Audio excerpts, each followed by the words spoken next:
This time on Watchers of Tomorrow, how long are you planning to stay on Mars?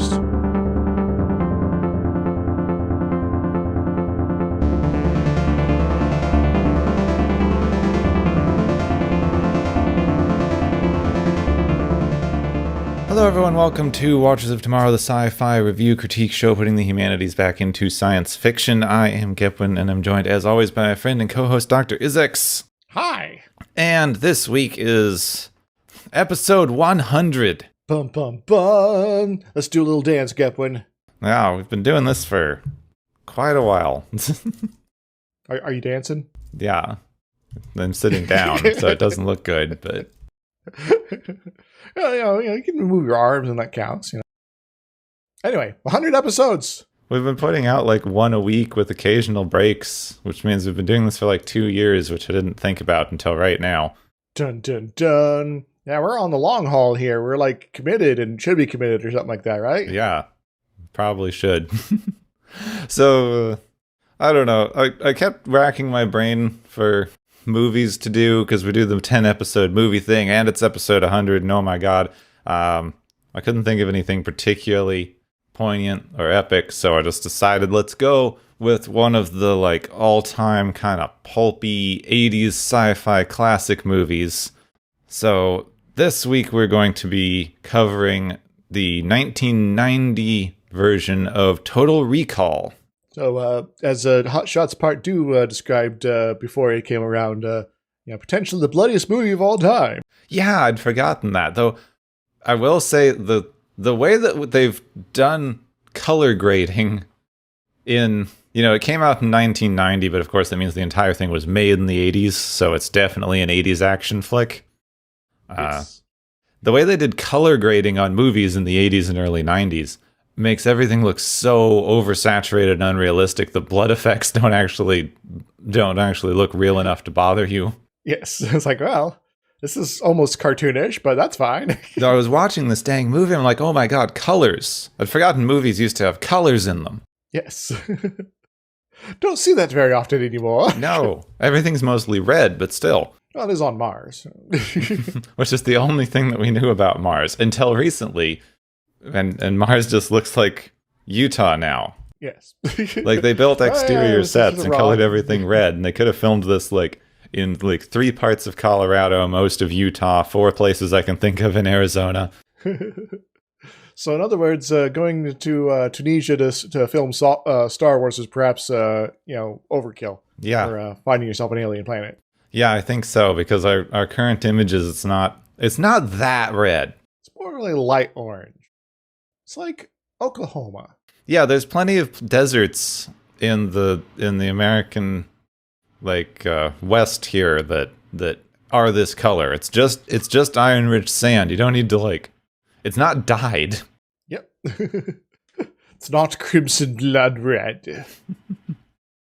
But anyway, it's more interesting if it's crimson blood red, so... Yes. It also fits with the theme of the ultraviolence. Yeah, which is nice. And the whole thing is just set up well that way. Okay, so this... I don't know why. I had a brain fart last episode when I was setting this up, and I said it was based on a story by the same name, which is not at all true, because Philip K. Dick doesn't make stories with easy, punchy-to-remember names. True. He doesn't just know.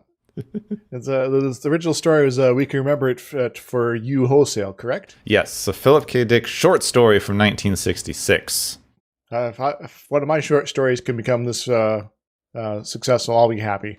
Now, this is inspired by, which means they took one basic premise from the short story and ditched the rest of it, because the short story is silly to the extreme. So we're better off here. There is some silliness in this film, but not to the extremes. More believable silliness than We Can Remember It for You Wholesale. So something about tiny dormouse aliens that could destroy the world. Cool. Wait a moment. Isn't that the Chinese guide? Hmm. Oh, no, they built the world. Sorry. So this movie was directed by Paul Verhoeven, who's just did these things. Well known for RoboCop and Starship Troopers. Hollow Man. A bunch of other random stuff I've not heard of. Yeah. This is very much his oeuvre, I guess. You Yeah, could say. the description that I found that I just liked to sum this up pretty was well known for gory, sexy social commentary movies. Yep. Yeah, I think that about sums it up. And of course, because this is an actual like full-on Hollywood production with like 3 people who worked on the screenplay, Ronald Sunset, who was one of the writers of her Alien and Aliens, amongst other things. Dan O'Brien, who worked on Alien as well, also written and directed Return of the Living Dead and did some of the computer animation for Star Wars. And Gary Goldman, whose most notable work is Big Trouble in Little China. It's a little different than this movie. Yeah. In fact, have I actually seen the entirety of Big Trouble in Little China? I don't remember. I don't think I have. Half the movie, at least. It's not sci-fi, so we'll probably won't cover it up on our show, but maybe if we ever do a divergence. It's kind of it's not sci-fi. It falls into the sci-fi fantasy thing, but... Yeah. There's a whole lot of actors this week, and like at least 4 of them have showed up on Star Trek, so... I know. I'm going to go through the main cast, and I've got some like minor inclusions. So, of course, everyone knows Total Recall stars Arnold Schwarzenegger as Douglas Quaid. Are you sure it's Quaid? Is it not Quail? Oh, no, I'm making a reference to a plot twist later. Okay. In the original book, he was named Quail. Quail, oh yeah. Then this name did not copy out properly. How the heck do I say her last name? I never looked at this before. Rachel Ticotin. Ticotin? The Territin. Wait, no. Sorry. Rachel Ticotin, I think, as Melina. I've never had to pronounce her last name before in my life, so I apologize. Sharon Stone as Lori, who is Quaid's wife, allegedly. Michael Ironsides as Richter, that guy you've seen in all the tough guy roles from movies of this era and later. And Ronnie Cox as Cohagen, the guy that you've seen as every evil, angry businessman from this era of movies and later. Or evil senators or starship captains. Come on. That's true, yes. He was in Star Trek as not evil, just different, but arguably inferior command style. Well, he was sort of painted as the bad guy, I'll say. I do like, well, he was the like hard line leader that they contrasted with Picard's more like down to earth, like friendly leadership style, and they contrasted the two and showed why the one actually works better. And then just a couple of other random inclusions, just because I thought it was fun. We have Roy Brocksmith, who played 2 characters in Star Trek, one in Next Generation and one in DS9. And Dean Norris, who I've just been noticing in freaking everything. He's best known for his role in Breaking Bad at this point, but he's just everywhere. Once you start looking for him, he's just everywhere. Wait a moment, it's that guy again. Holy smokes.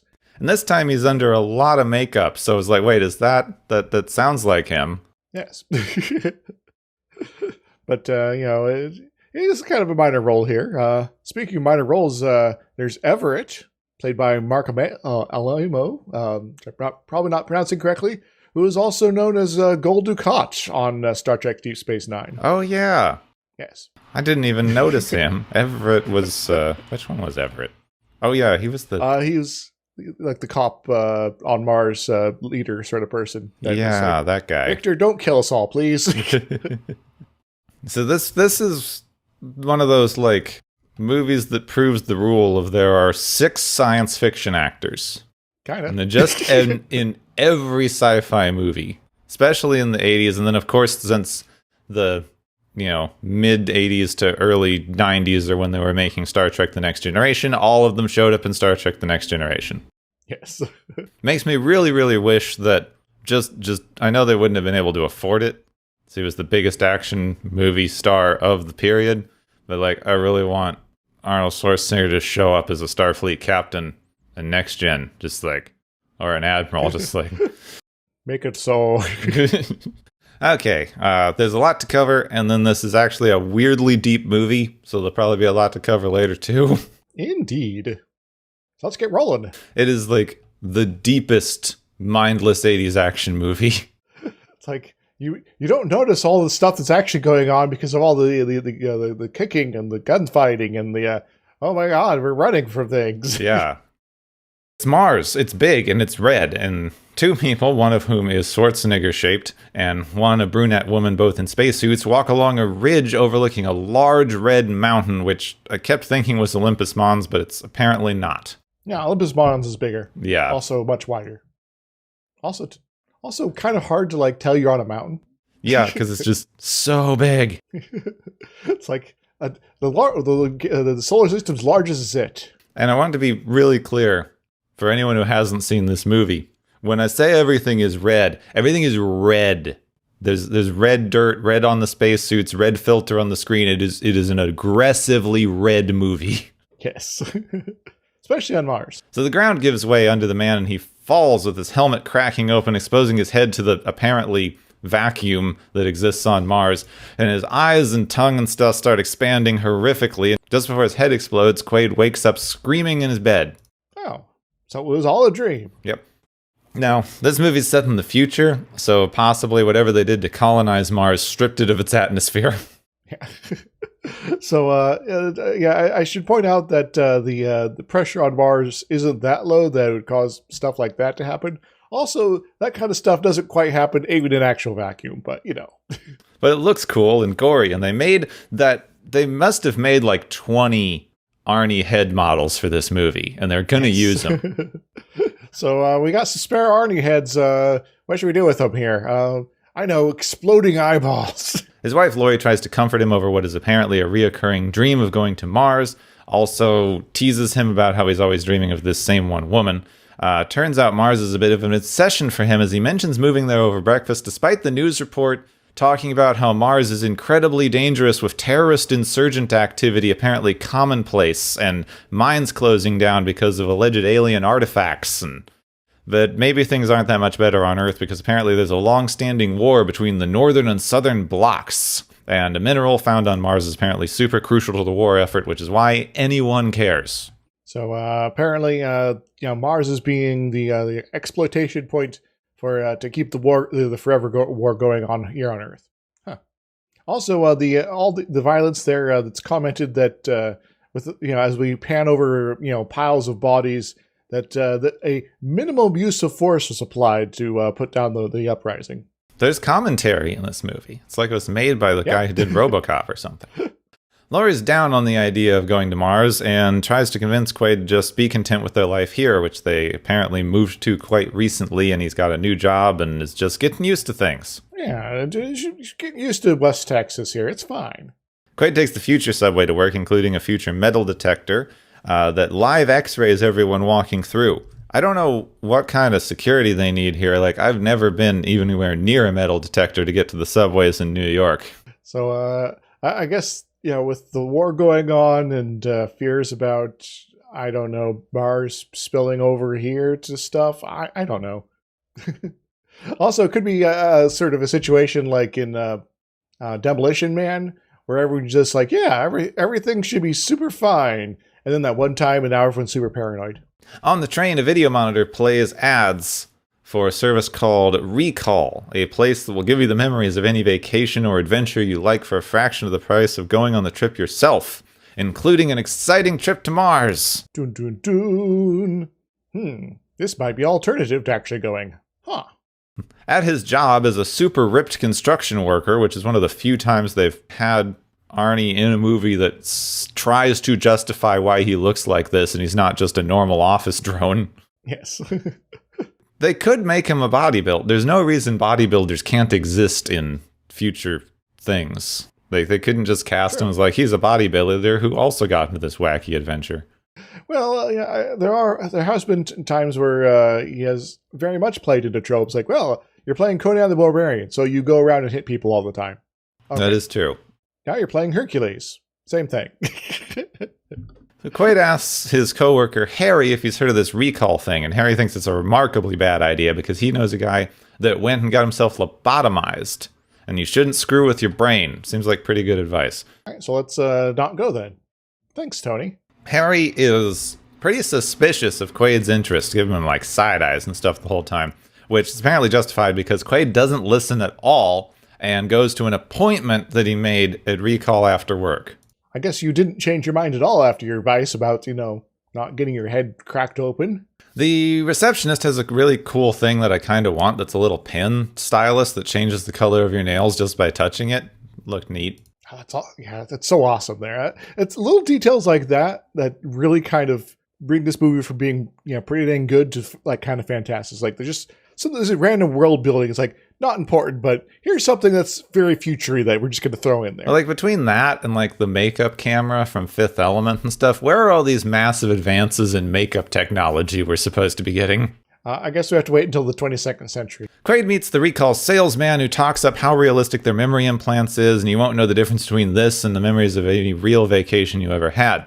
The salesman tries to upsell Quaid with an interesting proposition that you could go on vacation as someone else. Not just boring old you, but a billionaire or interstellar playboy or the one that catches Quaid's eye, a secret agent. Dun, dun, dun. Secret agent man. It's the story of a man who's deep undercover on a mission of world-saving importance with gunfights, beautiful exotic women, and not to spoil too much, but in the end you get the girl, kill the bad guy, and save the world. It sounds like a plot to a movie. Which really does kind of spoil the ending, but Quaid gets hooked up to a futuristic chair-looking thing to get his memories implanted. The doctor starts interrogating him about stuff that he wants to do while he's uploading the program, which shows like alien ruins and two-headed monsters and all sorts of cool adventure stuff that we won't see verbatim later. There are some weird folks we run into later, but I guess only technically one of them has two heads. She gives him a sedative and starts asking questions about his sex life, which I did like that this is just a standard question. This is like sexual orientation, hetero, and they don't even say straight. It's so normal here. It's great. Yeah. Which is weird. Like, this is a freaking movie from the 90s. You don't expect that. What sensibility is going to be in the future? Well, not awful. Okay, that actually kind of makes sense. Yeah. So he describes his perfect woman as like fit and brown hair, demure and sleazy, which is a weird combination, but okay. And the computer generates the woman literally he was dreaming about. Dun dun dun. That's quite a coincidence. Huh.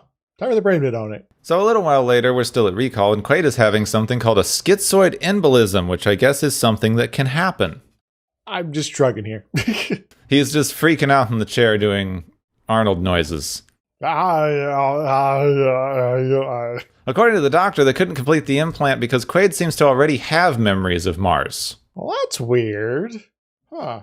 The doctor injects him with several more doses of sedative until he stops struggling. The doctors are really freaked out because if he's already got suppressed memories, it's probably the agency, whatever that is. And then they decide that that's not their problem, wipe any records of him ever being here, and dump him in a taxi and head back home. And don't forget to erase his memory so he doesn't remember being here. Though it's not really important.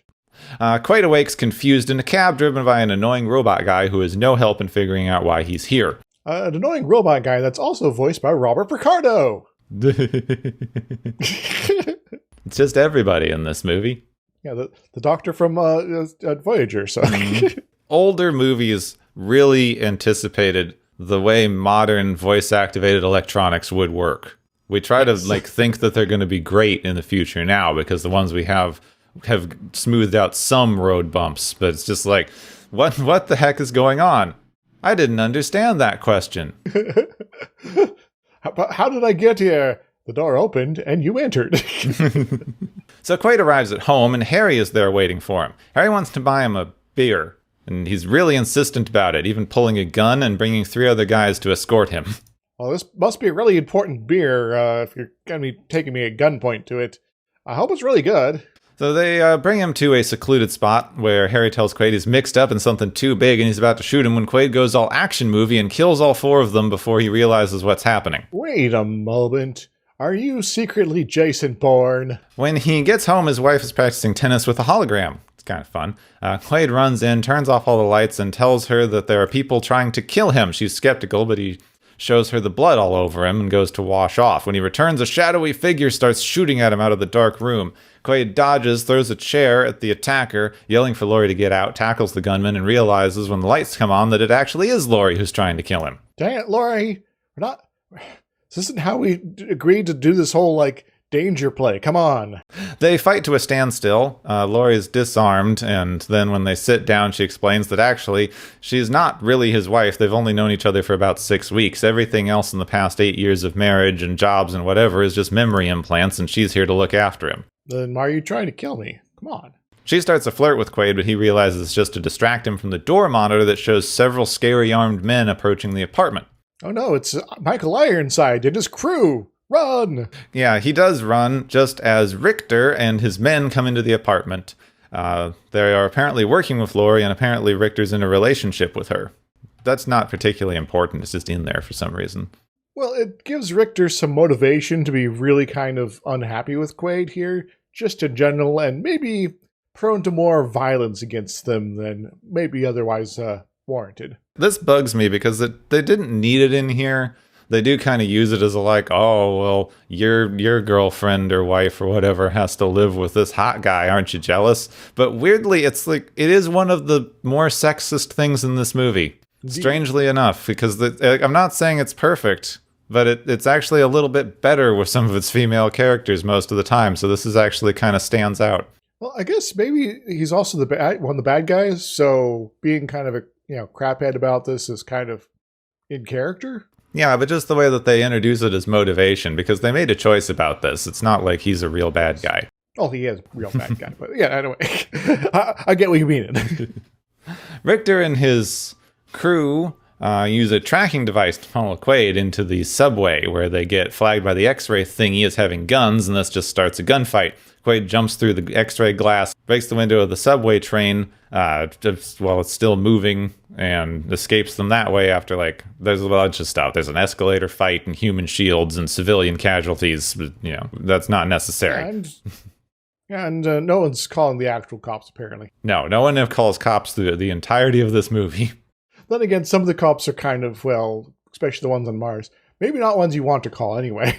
Richter returns to his car where he gets a call from Cohagen, the head of Mars. Also, Cohagen is spelled with 2 A's, which really threw me since I had to write this script. It doesn't make any sense, but it's not like Copenhagen, but different. He wants Quaid to be taken alive, which pisses off Richter, and he pretends to get sunspot interference to end the call. So Richter's apparently pretty committed to not doing that. Yes, I'll for sure go. What was that? I didn't get that last bit here. You wanted me to do something? Bye. Quaid takes a quiet moment in a cheap hotel to recover, but almost immediately gets a phone call from a man he's never seen before, but apparently knows. He tells him to wrap a wet towel around his head, because this will apparently interfere with the tracking device. And he shows that the call is coming from just outside the window, and tells Quaid he's going to give him a suitcase that he was told to return to him if this particular, very unusual situation ever arised. Oh, this is mighty convenient. Thanks, you random person. He leaves the suitcase by the phone and runs off. Quaid, now with a towel wrapped around his head in a really well-tied kind of turban style. Yeah. He knows what he's doing. He goes outside to grab the case just as Richter and his men drive up. Quaid jumps into another automated cab to escape when the cab refuses to drive just anywhere, like a robot would do. Because you can't tell an automated robot to just drive. Take me to the state capitol. Yeah, let's go. So he breaks the robotic driver and grabs the controls himself. He escapes and crashes the cab very lightly into the side of a wall, which causes it to explode. Well, that's a little awkward, but maybe it's Johnny Cab getting his revenge for, being ripped out of his little spot there. He is now in an abandoned construction area with lots of rats. Just so many rats. They're just hanging out. Oh, he can become the Rat King now. Hooray! Here he gets into the case where he finds a first-class ticket to Mars, some red Mars bucks, again, red stuff, several fake IDs, a gun, a weird-looking gun, and a little watch that projects a hologram of himself a few yards away that matches his current movements. Also, a video screen that starts playing him a message from himself. Dun, dun, dun. Hello, Hauser. Yes, the message identifies itself as Hauser, who used to work for Cohagen, But then he met a woman that showed him he was working for the wrong side, and he switched sides to the Martian resistance, and he's got enough information in his head to take Cohagen down for good. But they erased his memories, and now, since Quaid is here, it seems that Cohagen has gotten to him before anybody else can. This is awkward. You don't know what's up, and people are trying to kill you. And now you only have part of an explanation of why. Yep. Now Quaid has to do that one thing that everyone remembers as a line from this movie. Stick the thing up your nose? No, he has to get his ass to Mars. Oh yes. He also has to stick a thing up his nose and remove an improbably large glowing red ball out of it. It's apparently the tracking thingy. Yes. This ball's kind of huge, and it's like, how would you... You should have breathing issues if you have something that big in your sinuses. Yep. Maybe he just has constant headaches. That's why he doesn't think it's weird that it's so hard for him to remember things. Yeah, and so constant headaches, and maybe this weird pounding is helping keep stir up his memories about Mars and things like that. And he's just a complex. He doesn't know there's all these terrible things going on all the time. So he takes the tracking device and shoves it into like a bar of food and throws it to the rats, just as Richter just arrives up because they detected the explosion from the car. Quaid runs and Richter starts shooting rats as a distraction before finding and destroying the tracker. Rats, foiled again. And then they see the video, which is repeating that they get their ass to Mars. Later, a ship arrives on Mars. A woman holding a familiar-looking case is going through immigration as Richter and his men push by. The woman is about to get through just fine when she starts repeating herself and freaks out a bit. 2 weeks. 2 weeks. 2 weeks. This draws Richter's attention, and the woman's head breaks open to reveal Quaid. It's a super disguise. Done. Completely realistic fake face head. He throws the fake head to some guards where it explodes. Hooray! And they open fire at him, but instead break a window to the outside, which, remember, is vacuum, and starts sucking all the air out of the room. So, I guess this kind of begs the question of, if this is like a general thing you have to worry about on Mars, then why does anyone have any actual real guns? Mm-hmm. Or windows. Or... Yes, or yeah, they could get better windows, too. Also, the safety system that, closes off the outside when this happens necessitates that you hit a really big red button on one of the desks while you're, flying around in, old sci-fi style as the air gets sucked out of the room. Yes, unsafety first. So they hit the button, it immediately slams shut all the windows so that they can run around, and very slowly slams shut the door so Quaid can escape. Yes, you have to have priorities here. Windows first, then door to escape. Quaid takes a Mars train to the Mars Hilton. The branding in this movie, the brand deals in this movie, you've got Mars Hilton, you've got Mars Jack in the Box. This is Mars everything. It's amazing. Also, I didn't realize this until I moved to the East Coast. Jack in the Box is apparently exclusively a West Coast thing, so apparently it is West Coast and Mars. So, Mars is now on the West Coast. Yes. Makes sense. Also, speaking of branding, I should point out one kind of funky detail, that on Earth, the product placement for soft drinks is Coca-Cola. On Mars, it's Pepsi. Ooh, that's how you know. It's just a different culture up there. That is a good detail. I didn't notice that. So on the train, he hears about how the company keeps raising the price of air and doesn't care about the little people. And he talks to a miner who used to work at the pyramid mine before they found those rumored alien artifacts. He goes, that's just a rumor. Is it? Is it? Is it, man?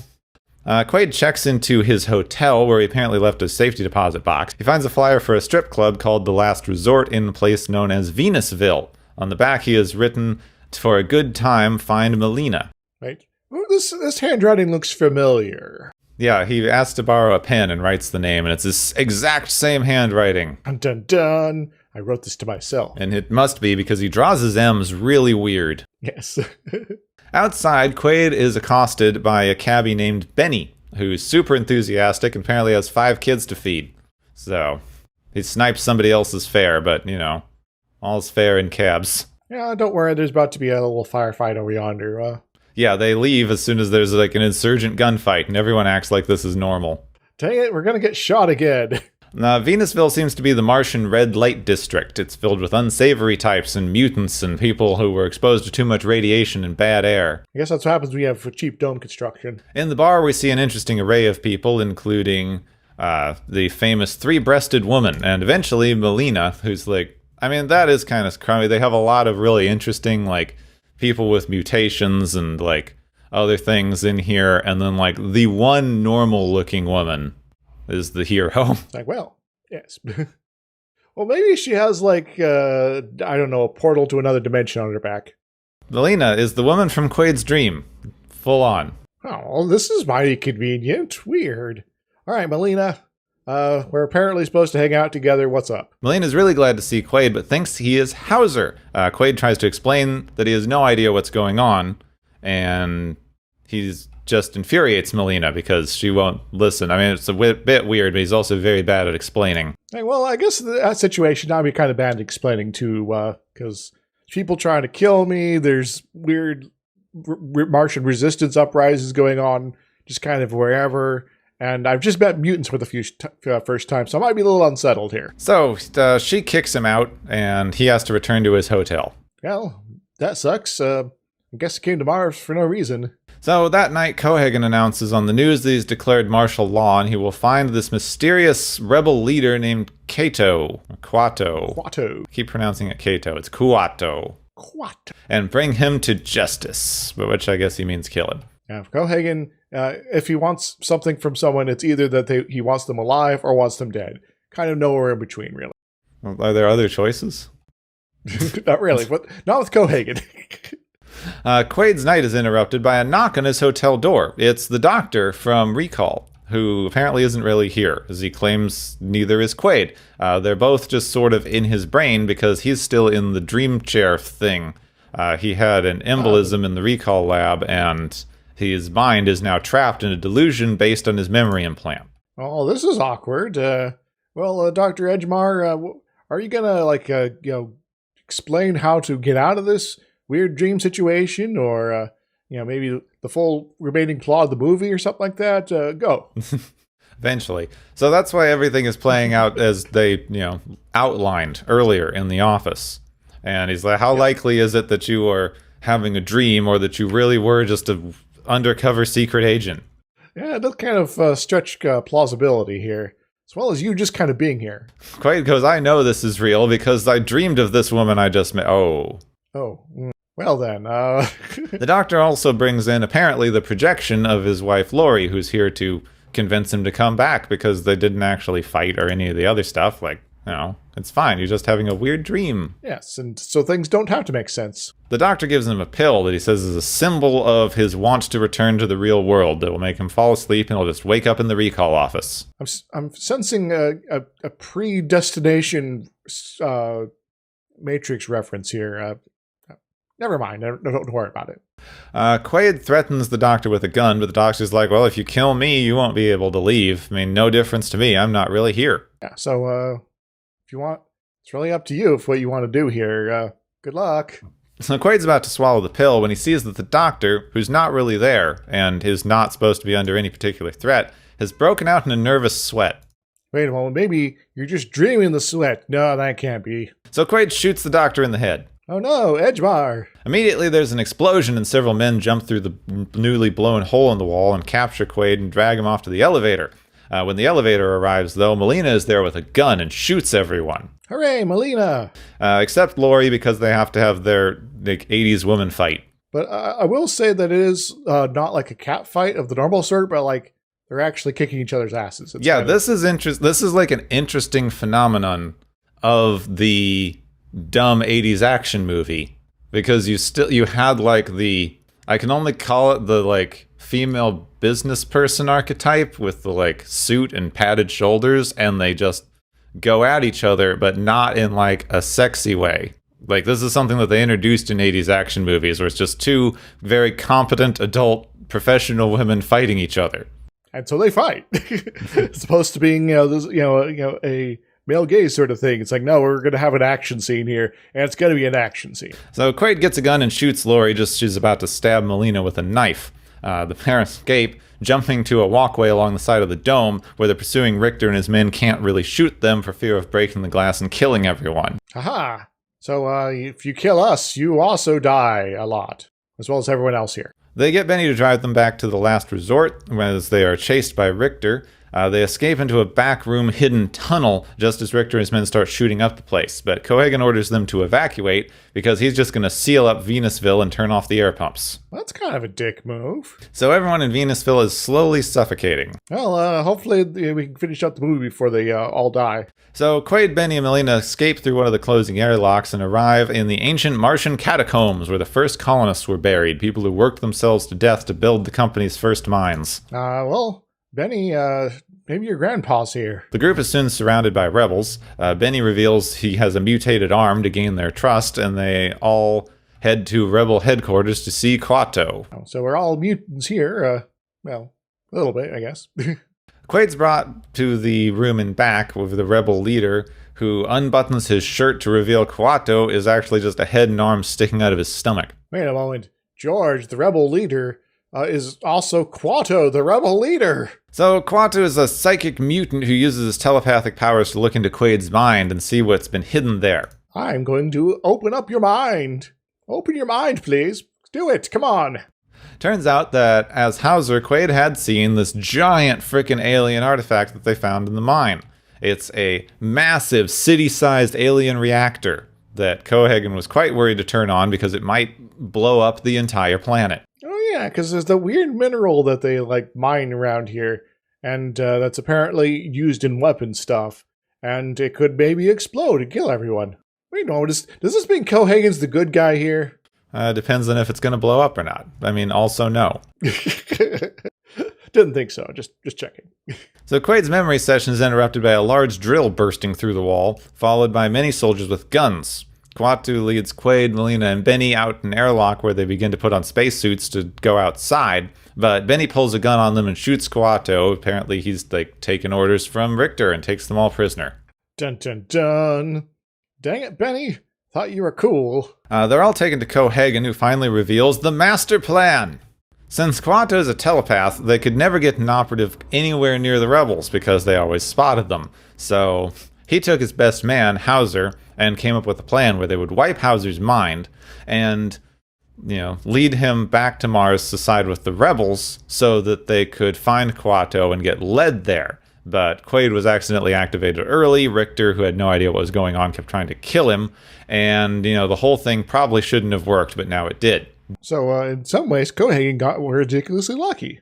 And Hauser, who confirms all of this in a recording, wants his body back. So they're going to take them all to the recall chairs again to bring back all of his memories and strip Quaid away. Well, goodbye, everyone. It's time to go to the brain donut again. So they strap Quaid into another memory device, and they strap Melina into another. They're apparently going to just change her brain so that she's like a demure housewife for Hauser or something. Gonna get rid of all that sleaziness. Cohagen and Richter leave as they start the process, but Quaid is able to use his pure muscle power to pull one of the restraints out of the chair and beat all the technicians to death with it. So, I have to point out that the way he does this is just like the arm restraint is just like a pin in the armrest. Yes. So this is a terrible design. I guess there might have been a screw involved, but then that implies he's also stripping the screw somehow in the process, which, kind of is Arnie's strength level there, sort of in movies. So I guess it kind of works out. So he and Melina make their way down to the mine tunnels, where Quaid remembers there's an alien reactor. Melina wants to head back to Venusville to save everyone from suffocating, but Quaid seems to think the reactor will do that for them. They reach a dead end where they think that the tunnel should be, but then they're suddenly facing down a giant mining drill piloted by Benny. Oh no, Benny, our driver from earlier, is driving a mining vehicle. Okay. He tries to crush them, but Quaid is able to use his handheld drill thing to break the hydraulics of the drill car, then use it to punch through the side of the driver's door and end up in Benny. So it's definitely a case of dexterity beating strength in this case, because not even Schwarzenegger can, bench press a giant tank with little drill things on it. Surprised they didn't try.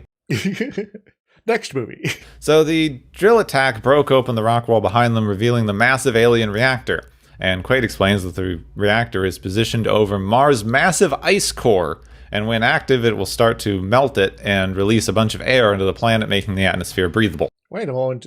Mars is filled with ice in this universe? If you melt all the ice, wouldn't that mean that the planet collapses? Yeah. If the whole core is made of ice and you melt all the ice... Maybe it's just like an ice mantle or something like that.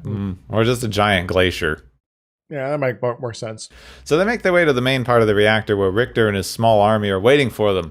Quaid and Melina make very creative use of the hologram emitter from before to take out every guard except Richter, who Quaid has to crush with an elevator. Well, he doesn't technically crush Richter with an elevator. He more disarms him. So Quaid makes his way up to the alien control room that he saw in his visions, where Cohagen is waiting for him. He's going to blow this place up before Quaid can activate it and possibly blow up the whole planet. So Cohagen, why didn't you do that sooner? This may just be a story because also people have pointed out that if the Mars has normal breathable air, Cohagen uses his ability to control the population with a necessary resource. So Cohagen's going to reluctantly kill Quaid because he was friends with Hauser and he wanted him back, but now he's just too much trouble. But then Melina shows up in the elevator and guns Cohagen down. He's still able to activate the bomb, but Quaid grabs it and throws it down a convenient tunnel to save the reactor, but blows a hole in the side of the mine and starts sucking out all the air around them. Oh no, our anti-atmosphere out there is going to kill us. Quick, do the thing. Cohagen is pulled straight out and starts the overly long process of head explodification, and Quaid is able to pull himself back to the activation switch and start the reactor just before he and Melina are pulled outside as well. The reactor starts out pulling super hot metal rods down to the ice. The mine starts to become a giant air volcano and shoots gas all over, and giant waves of air shatter the domes, including in Venusville, where they get to wake up to fresh air outside. Quaid and Melina are saved from head explodification because it just pressurizes that quickly. Apparently. And then they walk up a ridge to look at the new blue Martian sky. Quaid gets the horrible thought that maybe this all is just a dream, and they kiss as the sun just whites out the screen. So I guess Dr. Edgemar, his complete rundown of the rest of the movie was totally on correct there. Yep. Get the girl, kill the bad guy, save the world. Even the threat of the walls falling down, because literally after he was killed, the walls exploded. Huh. Yes. This is probably the smartest of these 80s action movies, because all these 80s action movies have a bunch of weird tropes and things in them because they're weird 80s action movies. Even something like RoboCop, which is a weirdly smart movie. It has a bunch of weird, unbelievable action movie tropes in it. So we're gonna shoot this guy and it's gonna be real bloody, and then it's like, oh yeah, and then we're gonna make a quippy one-liner, and then we're gonna be like, oh, that was a thing that happened now. Okay. Now this movie is doing something super, super smart, because none of the 80s action movie stuff starts until after he goes to recall.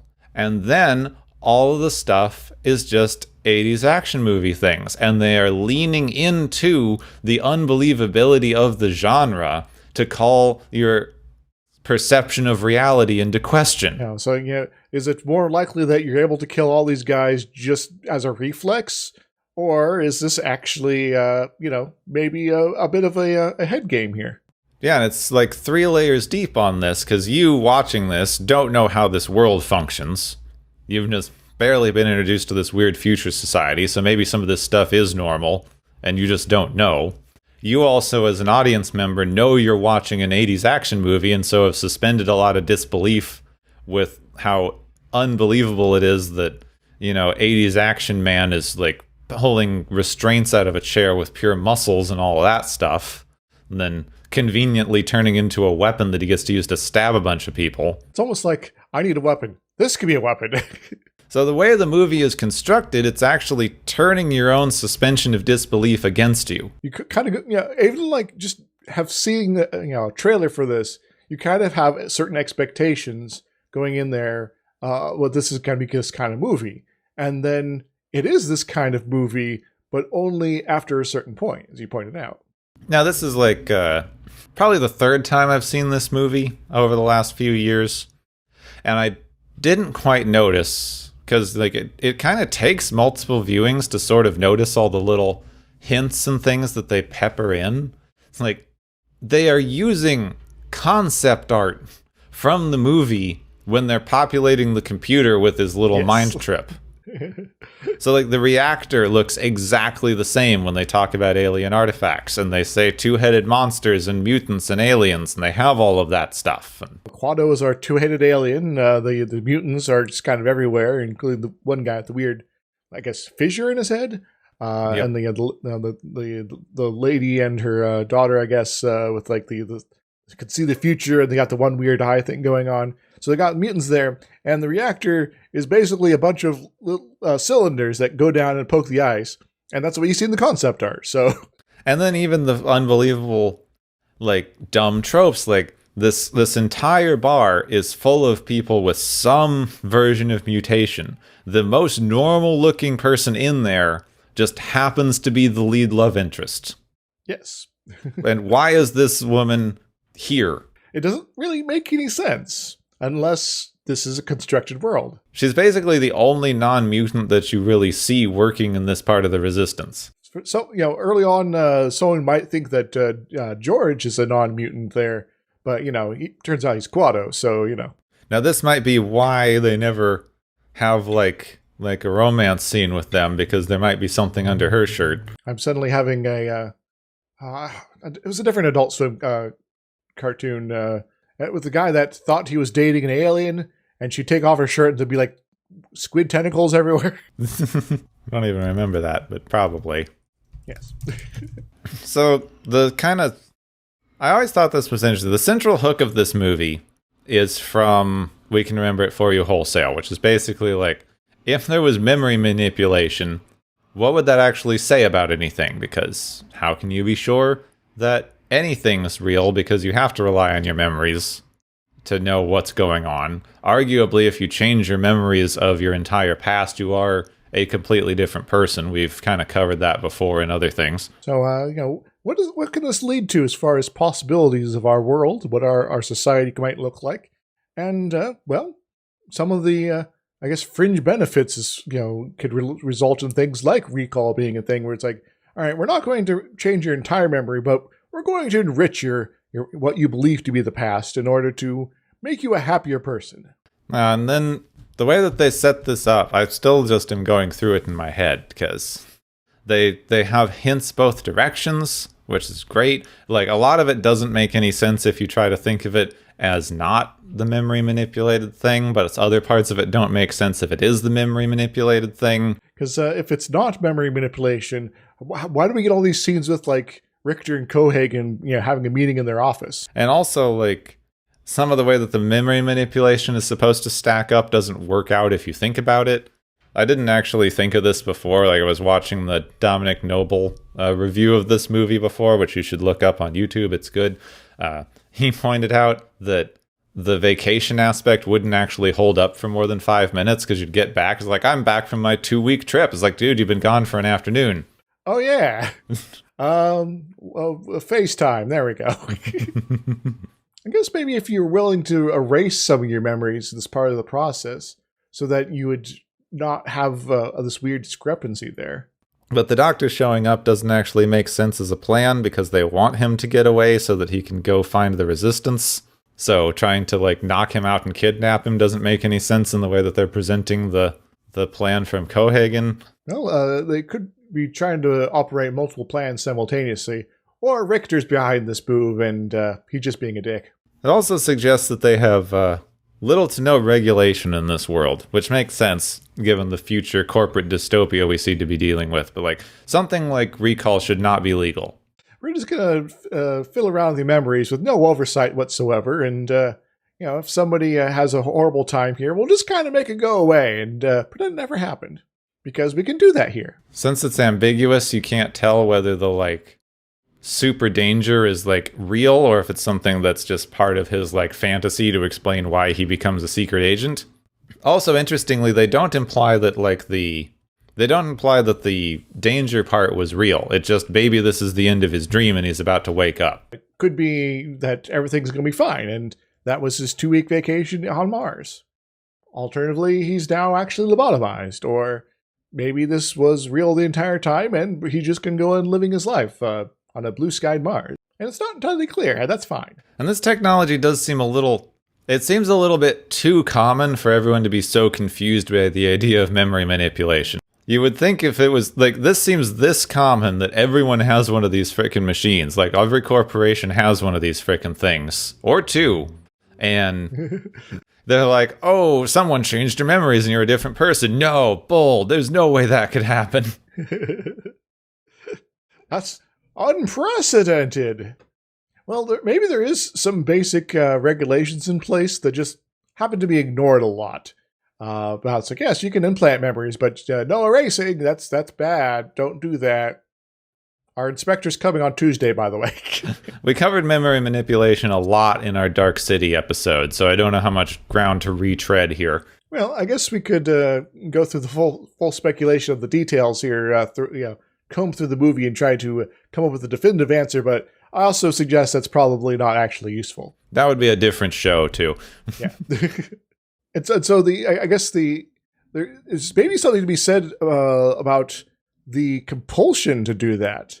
That we as a people want straight answers, but this movie is just refusing to give it to us, and it's kind of a subversion of sort of how things tend to go in a lot of films, especially during that time period where it's like, okay, this is what happened. You had some fun along the way. You're good to go home now. Well, this movie is like, nope, we're just going to kind of keep messing with you. You're going to think about this for quite some time in the future and have fun with that. Yeah, people don't tend to like the ambiguous endings as much anymore. You don't get them. And they set this one up way better than a lot of modern things. And yes, I am looking straight at Inception. Is the top going to fall over, man? We don't know. It cuts too soon. No one gives a fuck if that stupid top falls over. I didn't even catch that the first time. At the end of that movie, they set up the stupid thing so badly that I was even like, why is he spinning the dumb top? This doesn't make any sense. Yeah, it's trying to apply ambiguity when it's not really well grounded at that point. Mm-hmm. Yeah. This movie was just entirely ambiguous the whole way through because you keep getting taken out of it, and that reminds you that you're watching a movie. Like that thing was too dumb to exist. Wait a minute. So like they took the memory hook from We Can Remember It For You Wholesale, and I didn't find any information from this. I don't think that it actually was in any way inspired by this, but the rest of the plot and the social commentary are a lot more similar to a Heinlein story called The Moon is a Harsh Mistress. I've heard of that one, but not read it. It's really simple. They set up like a mining colony on the moon, and now the people who have lived there for generations are pretty unhappy with the way the moon is being run as just sort of a little puppet domain of Earth governments instead of them being able to make their own decisions because they, live millions of miles away. But the entire population is really, really easy to control because the second you start fighting anything, they turn your air off. Well, seems that we're being effectively kept powerless here, and if we try to have any power, we die. What do? This is a very anti-colonialist message, which you got more in the 80s. Mm-hmm. Because America does this all the time. So American movies were constantly commenting on American colonialism, which making it all corporate. The corporate colonialism is a very, very common thing. They usually don't have their own private armies. They get your army to do it. Basically, you use your national army as a rental. Yeah, I saw this a while ago, and it's a very, very good point that people don't make often enough with future dystopia things. One day the corporations will take over the governments and run everything and have their own private armies. No, that stuff's expensive. Corporations get powerful enough that they make the government do it for them for free. Yes. In fact, that's kind of what colonialism is to a certain degree always been.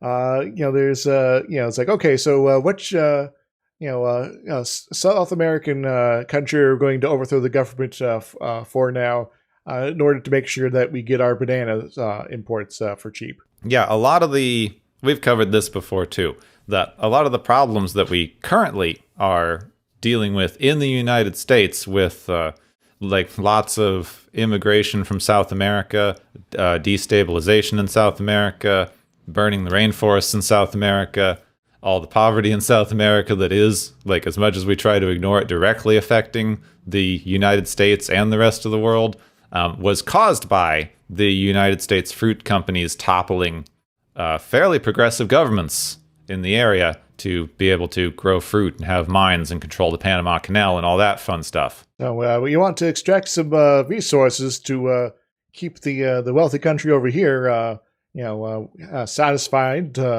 Its population happy and with the the various imports there. And if there's a resource you need to go fight at war in a different part of the world, well, that's also something we can extract out of there too, because we already have them under our thumb.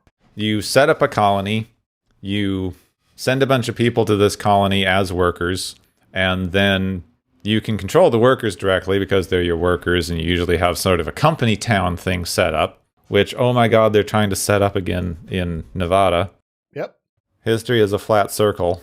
Can we, pressurize this circle? Could turn into a tire so we can start rolling and get out of here, please? So you start with that. Now, this one's an slightly interesting one because this one didn't have a native population, which was a good call because they never handle that well in these colonialist movies.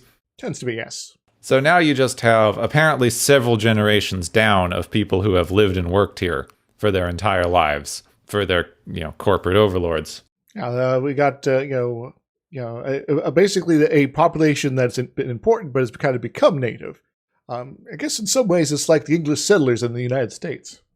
Yeah, though, if you ignore the people who were already here. Yeah, so ignoring them.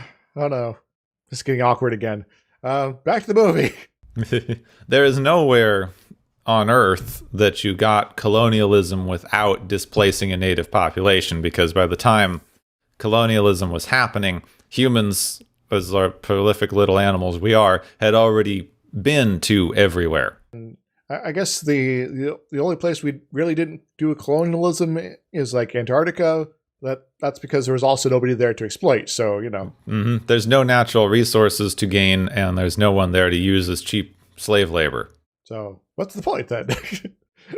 Penguins, go and do our bidding. Okay, they're not following our orders. Let's just leave. And this idea that we have this, we full on have this control of vital natural resources, and it's weird to see how much people justify it. Now, we think that it's kind of absurd when you're dealing with something like air. It's like, how do you control air? They want to. People are talking about it, because we have so much pollution that there's literal companies that are talking about how do you get people to pay for purified air. Well, it's been a number of years now, but oxygen bars are a thing in some places. It's like, yeah, the air quality here just sucks that much that we're going to have some purified air for you to come in and suck on for a bit, so that you feel less crappy for a little bit here. And yeah, and now we're going to pay you through the nose. You're going to pay us through the nose for it. Which is also where you breathe the oxygen in those bars. Yeah. But we do this now because look at the way it's still going. I can't believe it's still going. But one of the more recent things in the news was Flint, Michigan. How many years now has it been? Oh my God, I don't even know. Way too long. Yes, and that was just when we found out about it.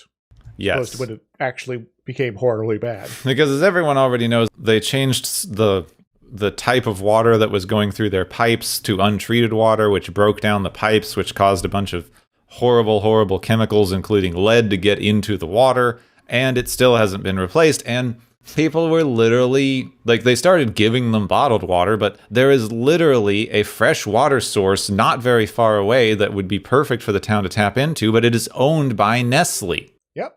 And Nestle's like, nah, we're just going to keep control of it. So we let a chocolate company, I know it's just a conglomerate food company, but what else do you know them for? We've let a chocolate company control a vital natural resource that people literally need every day to live.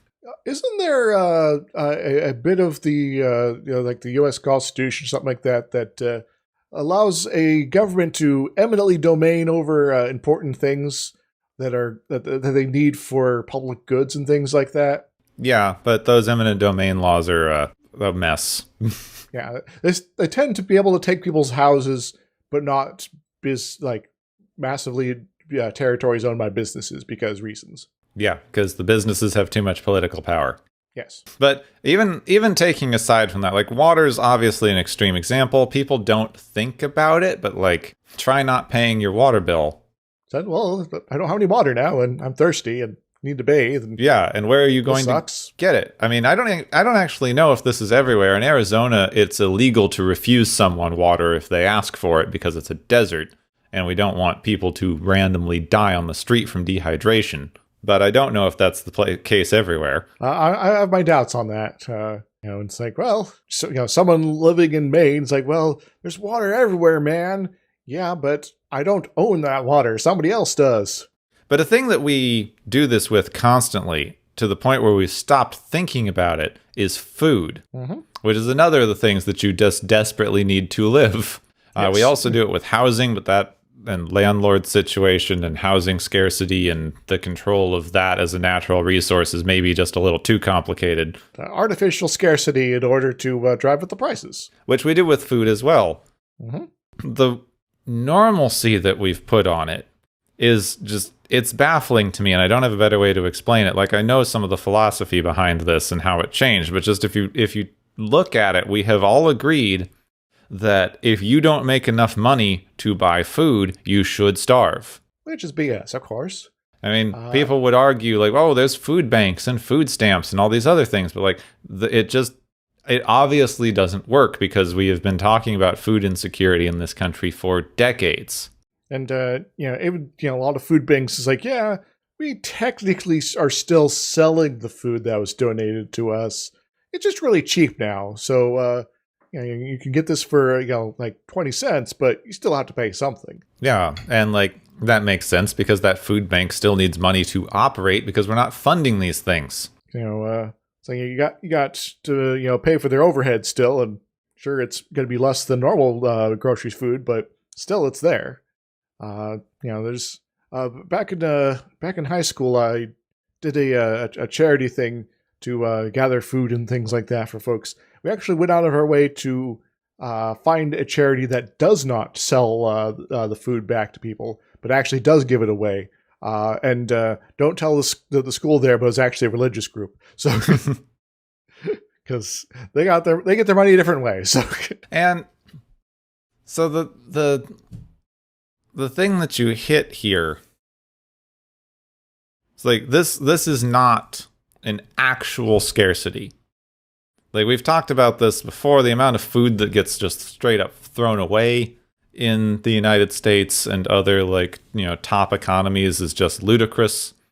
The price of food is both weirdly subsidized and artificially inflated.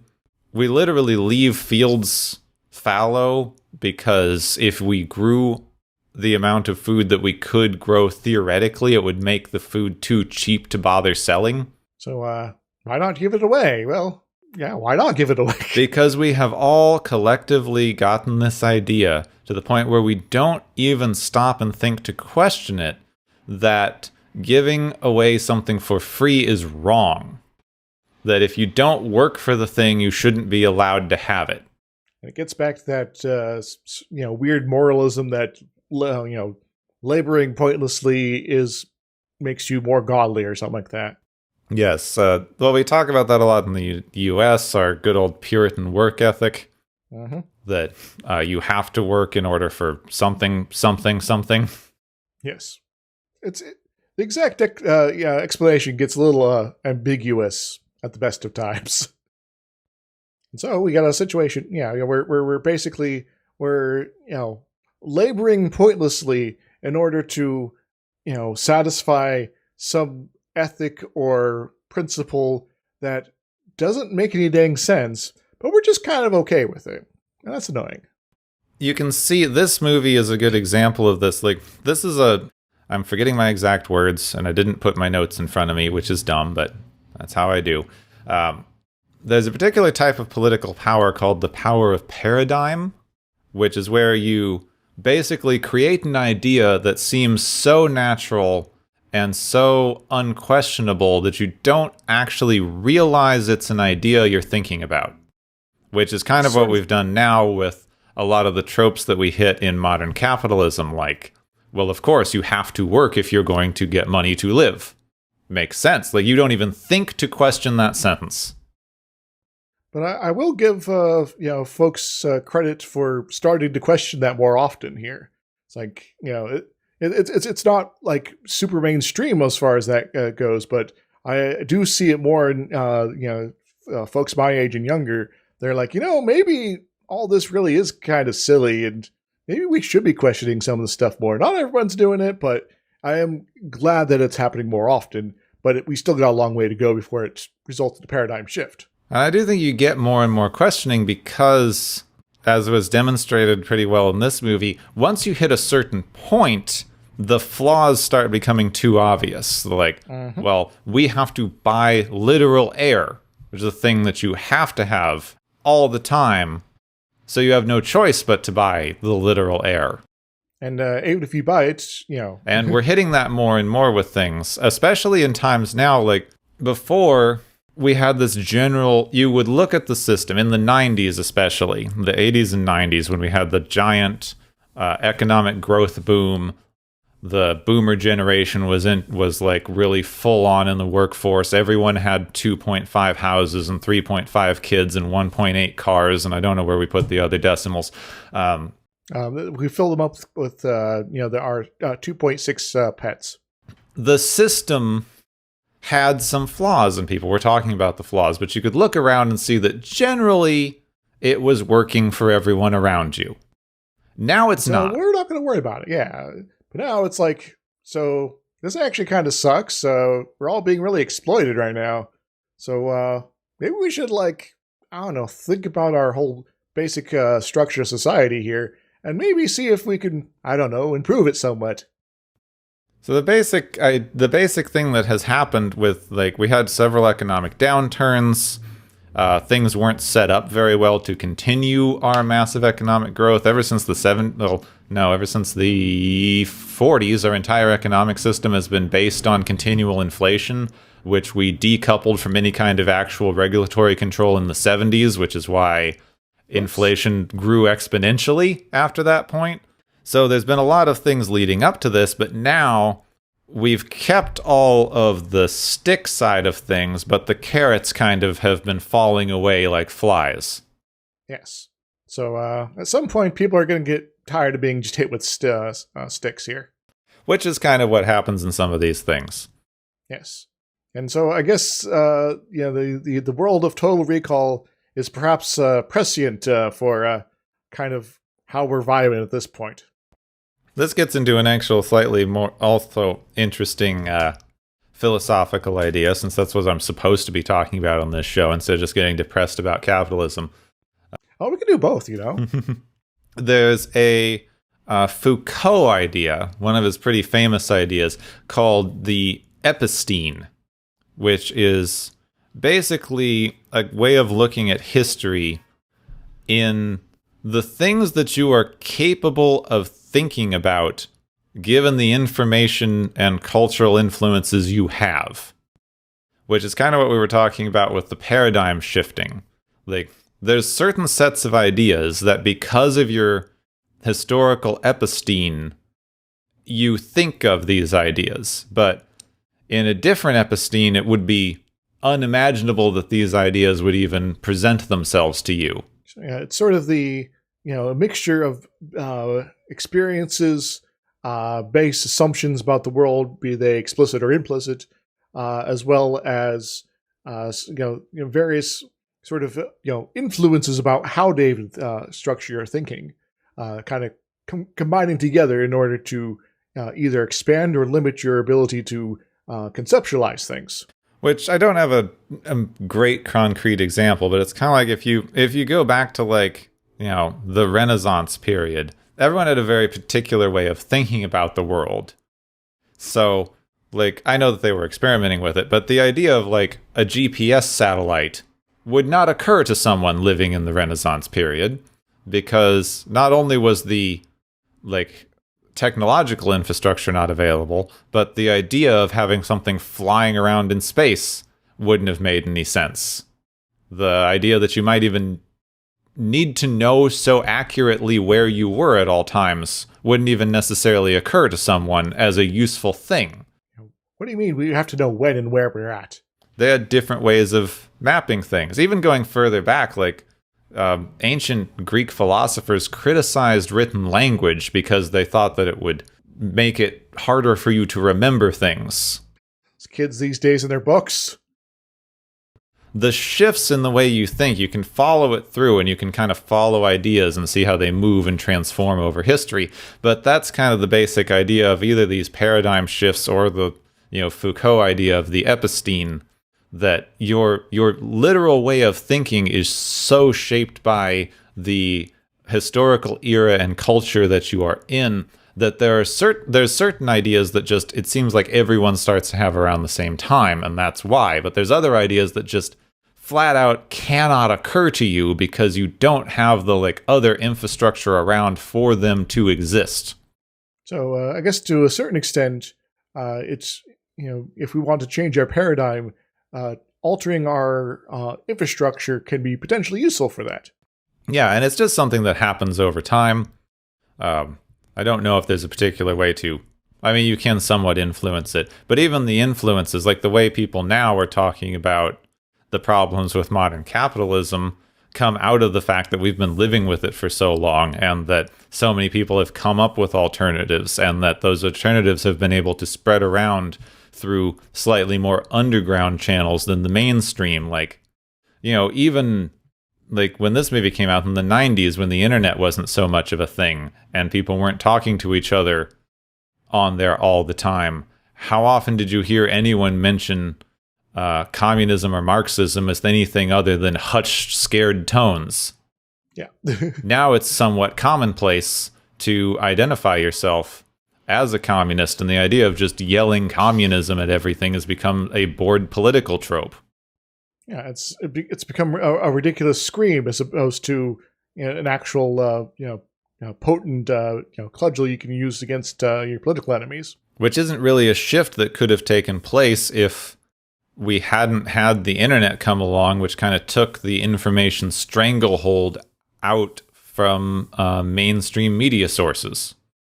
Now that's created some other problems, and there are other attempts to strangle the media narratives as well, because folks that were kind of in charge of that sort of thing sometimes, and we're benefiting a great deal from that limitation of information. Kind of want to get back there, and so innovating new ways to manipulate people has resulted. I saw an interview with Noam Chomsky where he was talking about this sort of soft censorship that happens. Try writing an article that's overly critical of the media and see how much traction you get, because the media is the one who has to publish it. So yeah, technically, the government doesn't come in and tell you you're not allowed to write it, but good luck getting an audience. Yeah, so I'm reminded a little bit of Shadowrun, actually. Mm-hmm. For those unfamiliar, that's a tabletop RPG that I forget if it was one of the supplements or one of the main books or something like that. But it was sort of like, all right, in order to get your audience for your big, bit of information that you have, that you've spent all this time and blood trying to acquire from the major, megacorp over here, in order to get it out there so people know what's up and are actually willing to do something about it, you can't just publish it on your blog. Now, because no one's going to care. You have to engineer a big enough splash so that the revelation of it comes out in the right form, as well as is seen by the right people in order to make sure that it gets passed on. So hide it on your backup drive that no one will find until you're dead, sort of stuff there. Because then it becomes a mystery, and in the paradigm of that world is people are like, oh, if it's something that people are trying to keep covered, then I must go on a crusade now in order to get it out there, as opposed to, well, I put it on the internet and nobody has checked to read my article here. Yeah. So you kind of have to, in order to get a certain kinds of information out there, you do kind of need to establish understand the how of how it's going to be transmitted most effectively in order to get around the blockades like that. Some of them very much structural, like in the Shadowrun example, where it's like, oh, no one cares. Or, if you're being a critical of the media sort of message, you can't go to the New York Times and, hey, publish my thing here. And they're like, maybe if you pay us. Well, you can see kind of the op-eds that people have been criticizing, where it's a lot easier to get a op-ed that's critical of progressive policies in the New York Times than it seems to be an op-ed that would criticize, say, the person who owns the New York Times. Yep. Seems that there are acceptable targets and there are unacceptable targets in that case. Maybe we should, I know it's a movie episode, it's going to run long, but maybe we should go over to the science portion of the show, since the political commentary portion is depressing. So, the mineral that they're mining on Mars, I'm pretty sure it's made up. Really? No. But independent of that, there is the atmosphere problem, which is a little ridiculous, in that it's not just apparently a vacuum on the surface of Mars, but a super vacuum where your eyes are going to get literally pulled out of your head because there's just such a pressure difference between the inside of your body and the surface of Mars, apparently. Well, here's the thing. They've mined the planet so much that all of the new tunnels have just taken all of the air that was there, since it was a thin atmosphere to begin with, and just moved it underground. So, it's just such a kind of ridiculous sort of this isn't how things actually work sort of situation. It's just kind of funny to me because, it's sort of, all right, the atmosphere of Mars is like less than 1% dense pressure than the Earth's atmosphere. But even still, you aren't going to have your head explode if you're on the surface of Mars. You're going to have a bad time because there isn't really any oxygen to breathe, and it's going to be generally pretty cold. But it is still not going to be that extreme and dangerous. Yeah, you have a particular problem because there's no plants on Mars, and therefore the atmosphere is mostly non-breathable gases. Yeah, it's 95% carbon dioxide there. So that's not a good time. Nope. Even if you did have high enough air pressure to breathe it. In fact, the carbon monoxide percentage is about half that of the oxygen. So even if you could somehow maintain yourself on the oxygen, that carbon monoxide is probably going to get you too. Oh, that gets you fast. That's nasty stuff. Still not much of it, but there's not much oxygen either. So, but if you're somehow only breathing that much, needing that much to breathe, you're going to get a little bit of overdose of the monoxide there. But it is there is like 2 or 3% of nitrogen, so I guess that's fine. Yeah, that's literally neutral. Yes, but it's it's not really going to help you much at all. But I guess the important thing to note is that human life cannot be sustained on the surface of Mars as is, and you don't need to have your head explode in order to demonstrate that. You can just sort of go, I can't breathe, and I'm really cold right now. And then you pass out, and then you die. Okay, I had some training as an EMT, a career that I didn't actually get to go into because of an injury, but I was a licensed EMT. Carbon monoxide you wouldn't go like, you would start breathing immediately and pass out, because the carbon monoxide in your lungs would overwhelm your brain immediately. You'd get super confused. You'd get carbon monoxide poisoning. You would pass out before you had any idea what was going on. And then anytime you got near carbon dioxide again, the same thing would happen, because carbon monoxide poisoning ruins you for life. Yeah, it kind of builds up and sets you up to react to it instantly, eh? Yeah, so actually I didn't know the whole thing was carbon monoxide, which makes sense. I didn't think it had a breathable atmosphere. Well, it's not all carbon monoxide. It's like, the carbon dioxide is 95%. But the place is literally toxic. Yeah, so it's carbon dioxide, nitrogen, argon, oxygen, and then carbon monoxide is the fifth most common gas on the surface there. But also on Mars, you're going to be a bit on the chilly side. Like typical day is going to be like minus 80 Fahrenheit sort of temperatures there. If you're lucky, it might get up to freezing, maybe.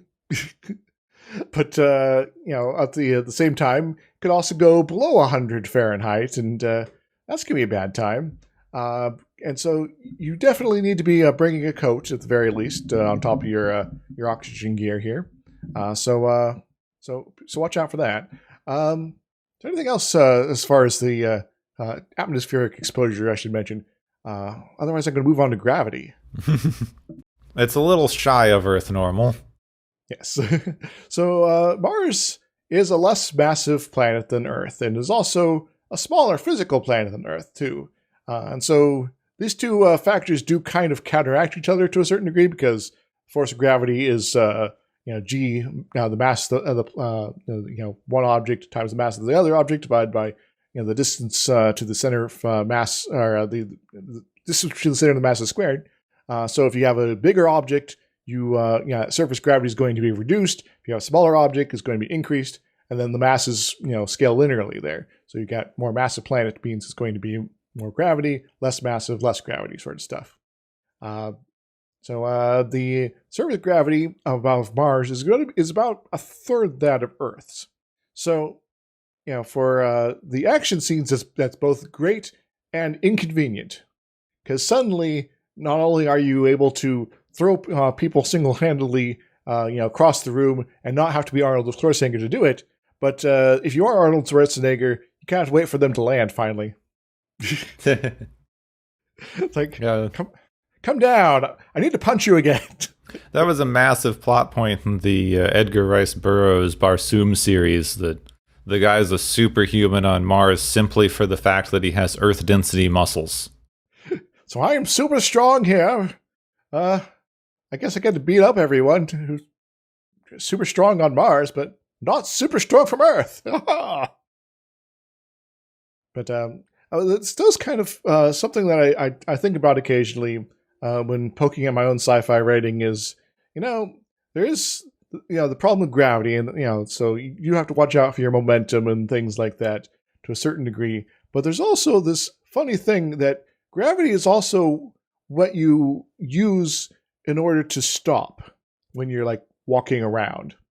So it's going to be kind of awkward to get used to if you want a planet with radically different gravity compared to Earth, especially lower gravity, because suddenly, well, my feet aren't making good contact with the surface anymore.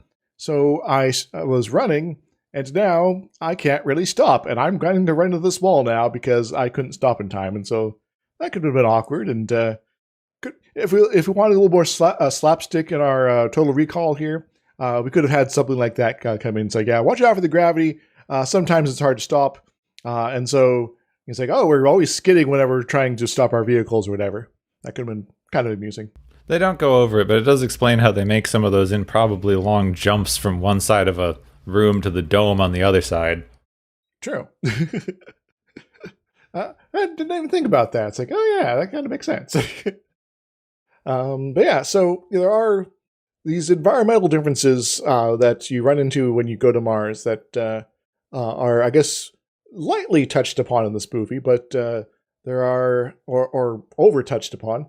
But the actual reality of it is both less explodey-facey, but also kind of an opportunity to have lots of other sort of fun stuff going on. But that'd also be a very kind of different movie as well. So, I guess it also kind of brings into the back to the question of the realization of what's actually going on here. Is this just what he thinks is life is like on Mars? Or is this actually how the Mars works in that universe? Yeah, it's a very interesting one, because they don't actually show anyone outside of his one dream sequence and then the stuff after recall. They don't say there's no air and there's no actual atmosphere and your head will explode. And the only real shots of things on actual Mars that we see is in the news footage, where, it's probably not all that reliable for various reasons, but also most people there are already dead, so they're not moving around very much. Yeah. So how do you test the gravitational conditions of a far off world when everyone there is already dead? We try to throw the bodies? I don't know. but you're not there either, huh? So yeah, the limitation of information kind of strikes again here, and all the complaints about Mars here from me can be completely moot. Depending on your interpretation of the movie. And that's kind of not something I run into very often in these sort of things, so that's kind of cool. And we also gotta remember this movie was made in the 80s up into 1990. All of our stuff about Mars at that point was from flybys and telescopes, and we didn't really have good images of Mars at the time. Yeah, we've had a couple landers with the Vikings there, but it's sort of not a rover sort of situation. It's like, well, we plopped down. Here's some low quality images here and a couple measures here, and well, that's it. Yeah, we were still working with some older stuff, and then I was just thinking about how they included Martian aliens in the movie, which has been such a trope, going back to the 1870s. Yep. Guess of pre-War of the Worlds, really. Yeah, in the some of the earliest depictions of Mars in the 1850s and 1860s included the idea of Martian canals, which Canale. Some of the later stuff, some of the most famous, more modern descriptions were by Percival Lowell, who was a pretty famous astronomer in the early 1900s. This 30-centimeter telescopes. If you go look at his original drawings, they're weirdly close to the way that the reflection of the blood vessels in the back of your eye look. Yep. It's like, have you tried rubbing your eyes before and after this year? But this idea pervaded popular culture well through the 1900s. It was basically it was the basis of most Martian sci-fi literature well into the 1950s. There are Heinlein books that reference the canals on Mars and the ancient civilization that must have lived there. So, I'm trying to remember the name of the specific book, but yeah, there's that one series where there's a Martian civilization, but it's in the process of dying as humans are showing up. Yeah, that was Stranger in a Strange Land. Yeah, something like that. It's sort of just kind of all over the place, and to a certain extent, as science is slowly caught up with actual observations of Mars, with the flybys, the landers, and now the rover sort of generation there, our understanding of what's even possible there has evolved quite a great deal. Even in Doctor Who, they're like, okay, we still have our Martians from Mars sort of aliens out there, but now they all lived underground so that they were never really visible on the surface. Yeah, that's how I can explain it now. Mm-hmm.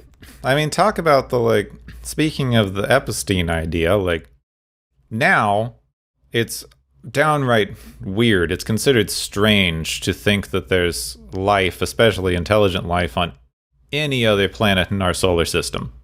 Mm-hmm. In the 18 and through most of the 1900s, it was common knowledge that there was probably intelligent life on every planet in the solar system. We can't see much of the details about Venus, so obviously it has cloud cover, and thus that means jungles, and so we're going to have a jungle civilization on Venus there. Yeah, there was plenty of, every book into the 60s and 70s, Asimov was writing about the civilizations that would live on Jupiter. Obviously some of it was a little tongue-in-cheek and more of a what if an intelligent civilization lived here? But the idea that you would get to a planet and it was just a barren rock floating in space is a very modern concept, even though we consider it so normal. So the idea that they had alien artifacts on Mars here is like, I mean, it's a little hokey. It's always been a little hokey, but it was a lot more normal sounding in the 1980s than it is now. It's like, of course we're going to find something weird on Mars. It's an alien planet. Come on. Like, it's interesting now because it's considered almost downright sacrilegious to say that there would be intelligent life on other planets, but it was commonly accepted scientific knowledge well into the 1950s. He's like, oh, we just lack the ability to communicate with people over there. Maybe they don't have radars yet. And if you think about it, especially in the 1800s and like the dying off period of colonialism where we'd basically explored everywhere on the planet and found people, well, of course we're going to find people. You go to some remote island in the middle of the Pacific, like miles and miles away from any other land, and there's people. It's like, oh, there's Rapa Nui, and there's people here, and they got big giant stone heads. Huh, this is weird. How close are we to anything? So, like, yeah, you're going to get to the moon, and you're going to find people, because you found people literally everywhere else you've explored. And I guess there's also, the temptation of that next frontier sort of thing goes well.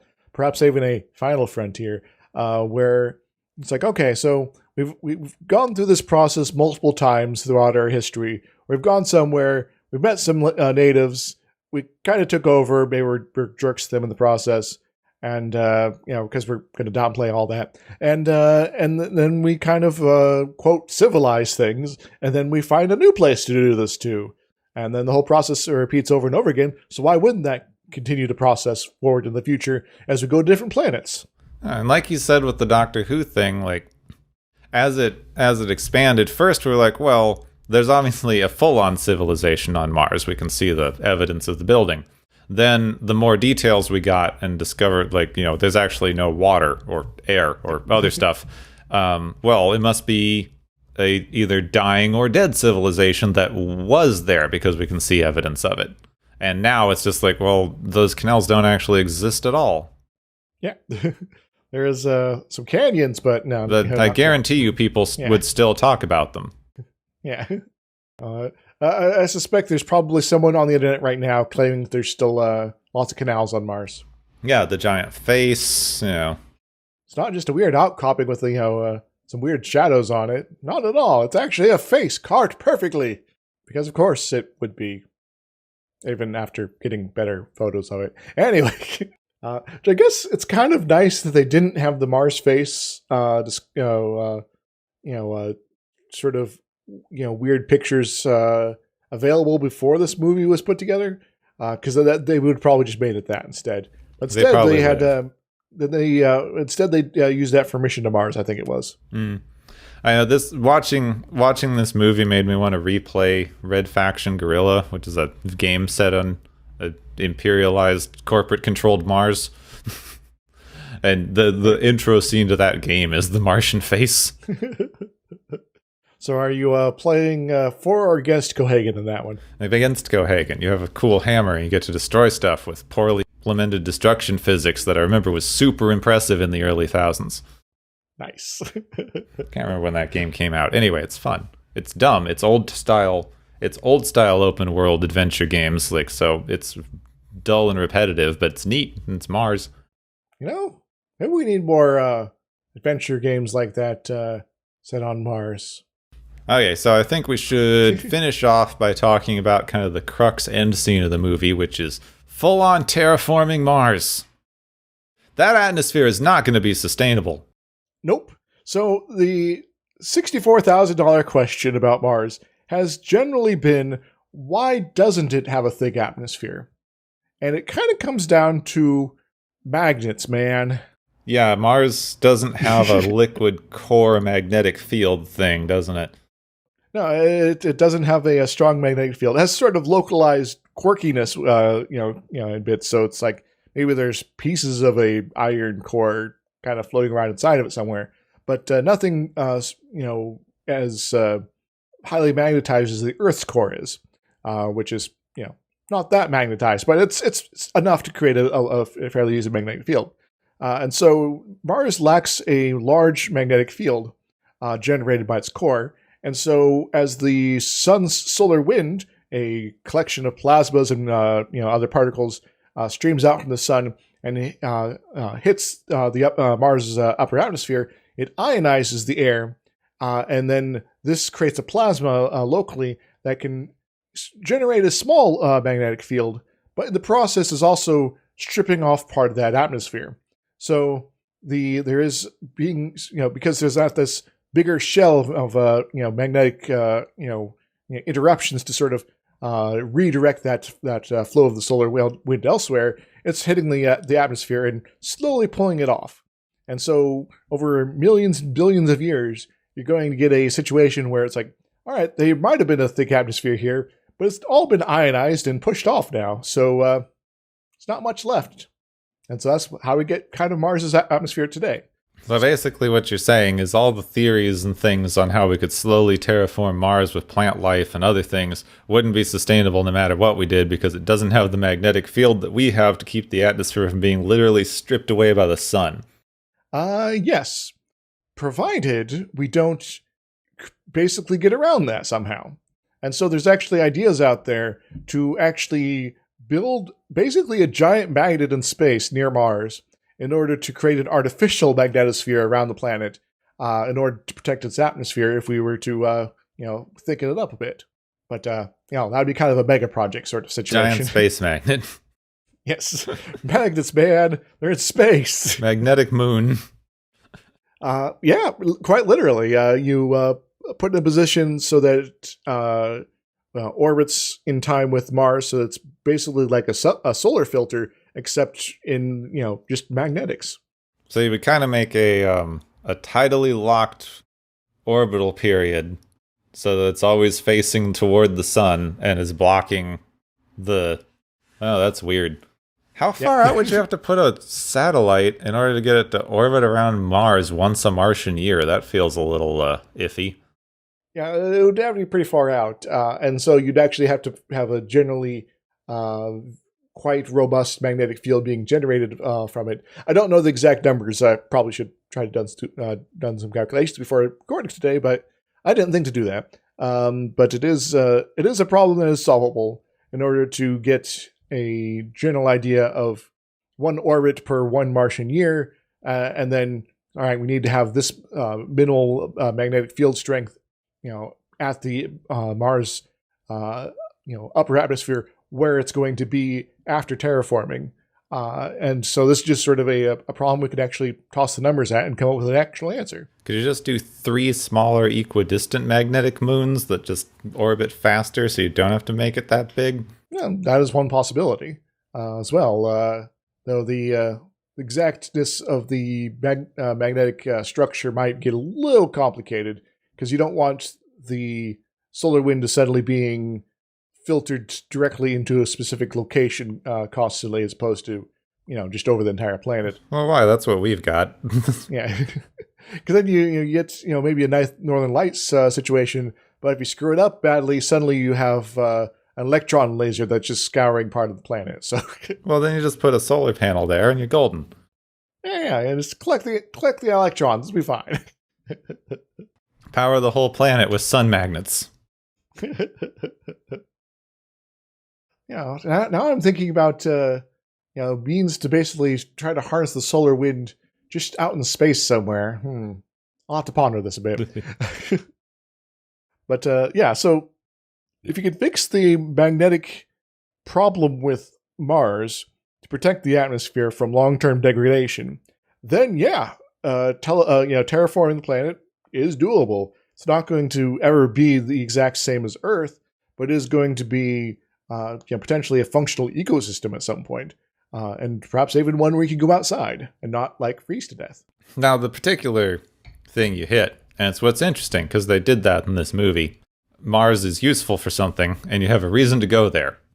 Mm-hmm. Because you need this whatever mineral. We don't have that, so basically it's never going to happen, because the only reason we would ever terraform Mars is because we can. Yep. And it's too expensive. And also there are some, we've touched on this before, there's some interesting mild ecological ethics involved of if we terraformed Mars, we would be destroying a unique natural habitat. Yep. Nothing lives there, but it's a unique place that doesn't exist anywhere else, and we would basically be destroying it to make it like possibly viable for us to breathe there. But why? So there's, is that an ethical thing to do or not? Can't we just continue to live on Earth or build space stations instead? Yeah, why are we doing all of this space stuff? I was literally listening to a thing yesterday that's like, it's like we are destroying the climate with all of this space stuff. Because launching a rocket produces like 2 years worth of greenhouse gases as compared to like just flying across the ocean and some other things that create a lot of exhaust. Now there is a portion of those gases being produced is water vapor, just due to the nature of hydrogen oxygen engines. But there are also solid rocket boosters that have a little bit more complicated chemistry going on. But I don't know the specifics of that, so I'm probably not the best person to talk to about that on that front. We have this weird dream idea that, see, it's Australia. You're trying to remake Australia. No one's going to say it, but you want to create a colony to deal with people like our dwindling resources or whatever. You're going to use a lot of our resources, which aren't dwindling. We covered this before, to try to solve a problem we don't have. Overpopulation, and the whole we need to become a multiple planet species thing to survive. It's like, why? By the time this becomes a problem, we'll have evolved past the point where we're recognizably human anyway. Yeah, and also being a multi-planet species tends to work better if it's around different stars. Yeah, like if something goes wrong with this solar system, it's going to take out Mars. We don't want that, so... And why? I always hit this question, like, why do we care so much? Like, we want to do this whole, like, if we're multiple planets, whatever, humanity can never go extinct. It's like the time and energy you're putting into this, you could prevent people from going extinct on this planet now. Yep. We don't care about helping what's going on now, or this generation, or even the next 2 generations. But oh my god, 60 generations from now, we might wind up in a problem that would be helpful to have Mars available to move to. So I'm generally in the why can't we do both sort of camp myself, where we can actually solve the problems we have here on Earth now. We're just not doing it. And it would also be nice to have at least at the very least outposts out in the around the solar system and beyond, so that we can further our understanding of the universe, and perhaps make solving our problems here on Earth easier by through that understanding, and so these are kind of goals that can work together. But how we're sort of approaching it isn't very well formed in order to do any of that. It's more of I want to build a bridge and be like a Victorian here, but I want it to be in space now. Though we kind of like, at the minute, we can't do both because the way that we're using the one is to distract from the other. Well, not exactly, I guess. I will say that there are, even in the very a methodical approach to working through space travel and keeping up, at the very least keeping up the expertise there, if not advancing it. We are able to over time generate innovations that are sort of, I guess, side benefits, and sometimes that's not necessarily going to be very much obvious right at when they're being generated. However, the long-term basic research is still very useful in order to put together the solutions for the next big problems we're going to be running into on our world. Now that is true, though I would argue, and I'm not necessarily trying to argue against the idea of space science, but I would argue that any research project that you fund in that kind of way that we did with space science in the 60s is going to yield unexpected results that can be used elsewhere.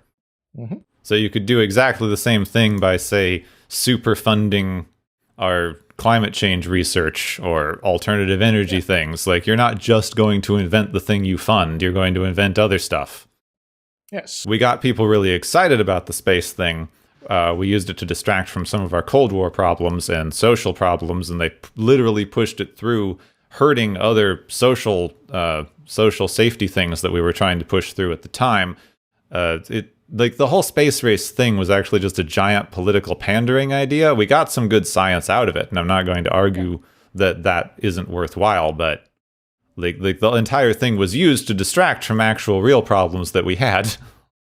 Yeah, as a scientist who tries to have ethics, it's be like, it would be nice to not be distracting people and just sort of have part of our impulse to do things like this anyway, without that need in order to be, have this ulterior motive sort of going on with it.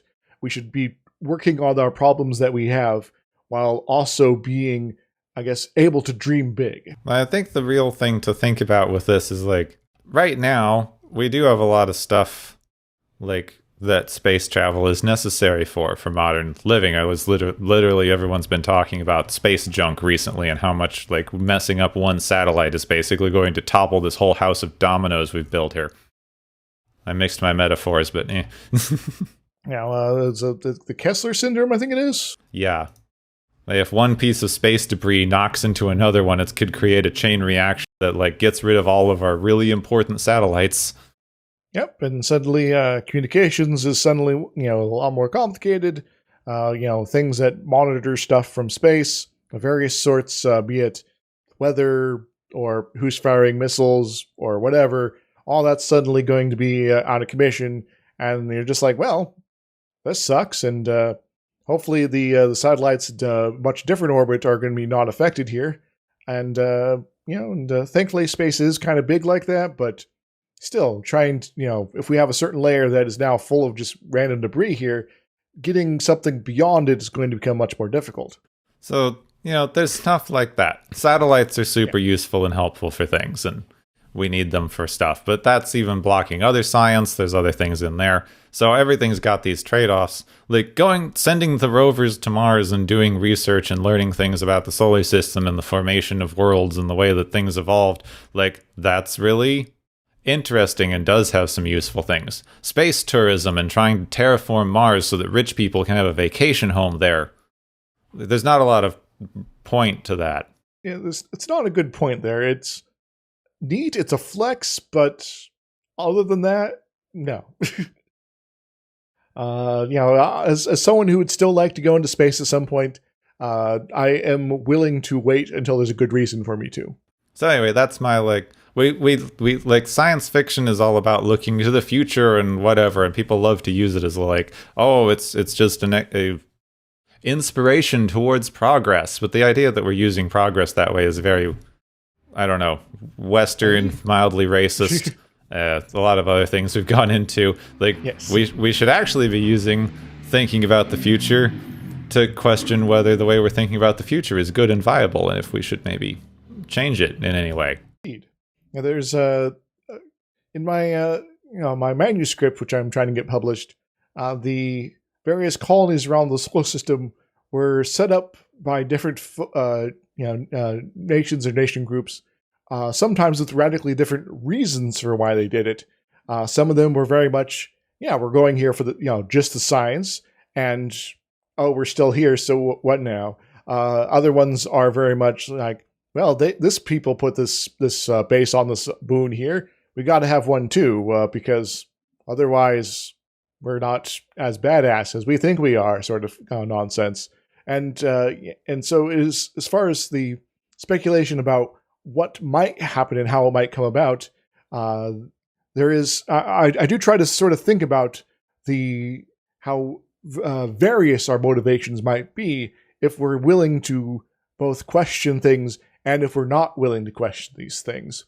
Because sometimes we're going to be in a situation where people are going to go out there for kind of terrible reasons. And maybe in others, we're going to go out there for the right reasons. And I'd like us to go out there for the right reasons. And so kind of having the opportunity to compare and contrast there can be kind of useful when I'm creating fiction like that.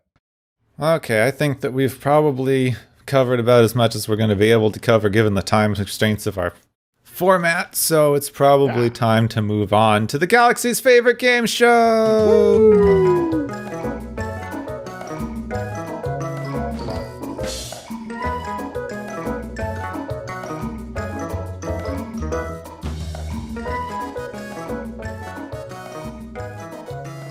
Hey everybody, welcome to the game show portion of the show. I hope you guys have all reloaded your clips because I guess everyone no one runs out of bullets on this movie. Oh, okay, never mind. So let's just start tallying up some points here and handing out prizes.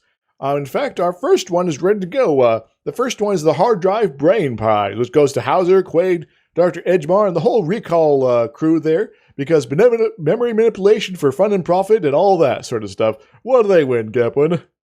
They win a modern-style government crackdown on technology. This is obviously one of those things that they invented. They never thought they'd have to regulate it. Now it's the Wild West of things, and, someone should probably look into that. Suddenly going to have, brain, Millennial Digital Copyright Act, except for memories instead. It's going to be really awkward. Our second prize here is the Sufficiently Advanced Alien, which goes to the unnamed aliens that built the reactor because instant terraforming counts as magical by melting a glacier, I guess. Maybe it's made out of frozen oxygen. I don't know. What do they win, Gepwin? They win the Alien Gods Worship Award. They obviously set this thing up for humans, right? Because either there was no atmosphere there and they built the thing to turn it into breathable for them and then left before they could use it, or they were able to live there fine and they set it up so that future humans could use it and make it into a breathable atmosphere there. Because otherwise, how did the aliens actually build this thing? That's a good question, and it's not entirely gone into it all in this movie. Our third prize is the Fooled You Prize, which goes to Quaid and Melina for their use of hologram projectors to get the drop on a bunch of goons. What do they win, Gepwin? They win a full-on holodeck award, because, the creative uses they have for this thing, it's really fun. Also, I remember when they used to set up stuff they were going to use in movies instead of just pulling it out 5 minutes before. This is like a good old-fashioned James Bond setup where you go over all of the gadgets and then you use them each once. Mm-hmm. I miss that. I kind of love it, that. And so we get this, they got the tee up, and then you got the swing, and we got it all good to go. And then I did particularly enjoy the bit where, Quaid's like, you found the hologram again. Wait a moment, I'm real, haha. Our next prize is the Everybody Loves Robots prize, which goes to Johnny Cab, because self-driving cars really should be unintentionally snarky. What does Johnny Cab win, Gepwin? Johnny Cab wins all those government contracts we're trying to give to Tesla and things right now, because it seems like a much better way to do the self-driving cars, because at least when it accidentally runs over someone, it's going to make a snide remark about it. Excellent. Johnny Cab, you are the wave of the future. Take it on, yo. Our next prize is the Leopold II prize, which goes to Cohagen, Richter, Laurie, and the rest of the colonial monsters who value power and profit over people. What do they win, Gepwin? They win senator positions, funding, government regulation that makes what they're doing legal. I mean, all the stuff that they win now. So more of the same. Yeah, I don't need to give them anything. They're already getting it. Yeah. I wish I got paid for this. Anyway, our final prize is the X-Men Irregulars prize, which goes to Quando and the rest of the mutants. For the Martian mutants for their fighting good fight, but not Benny. He was kind of a tool. What do they win, Gepwin? They win the same slightly problematic representation thing that you get for the X-Men, because while it's a nice stand-in for any general othered group that you want to represent for civil rights things, making your sort of othered group hideously ugly by our modern standards always leads to a little bit of when you're dealing with this stuff. And in the case of the X-Men, they literally regard them as a separate species, which leads to some problems. So, straight white people should stop writing social commentary, I think is my point. Well, if that happens, then, Hollywood would have to let other people write social commentary. Is that allowed, Gepwin? No, don't think so. Oh. Not that I've seen. Dang it. Well, maybe the time of whatever century Total Recall takes place in, we'll have got to the point where they can. I'm depressed now, Gepwin. Take us away. Yeah, this is supposed to be the fun part of the show. Thank you all for joining us and prizes and whatnot here on the Galaxy's favorite game show. Woo!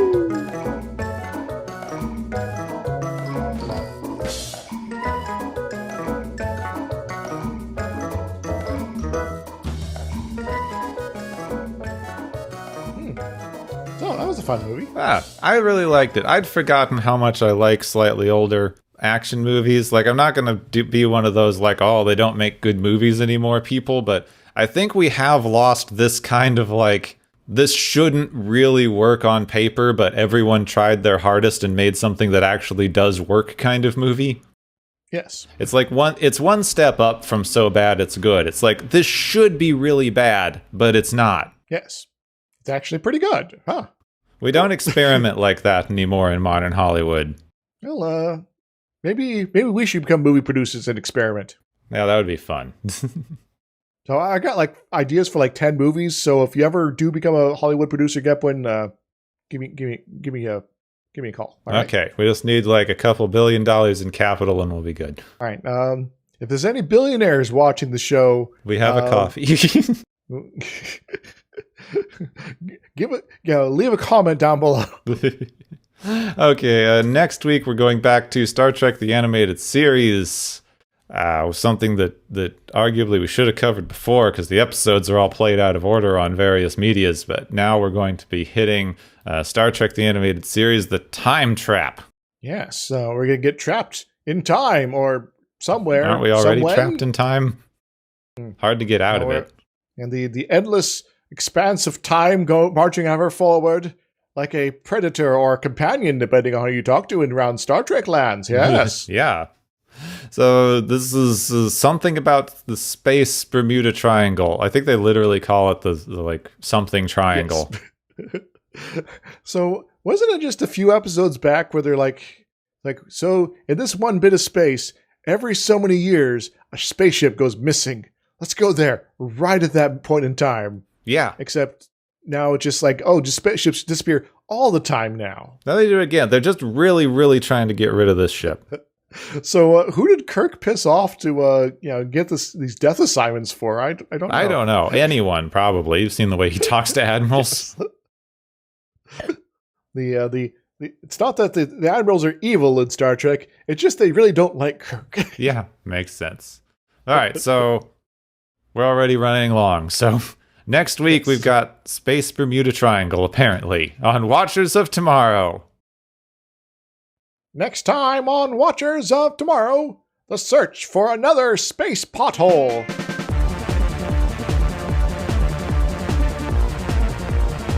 You have been listening to Watchers of Tomorrow, a podcast on science fiction media.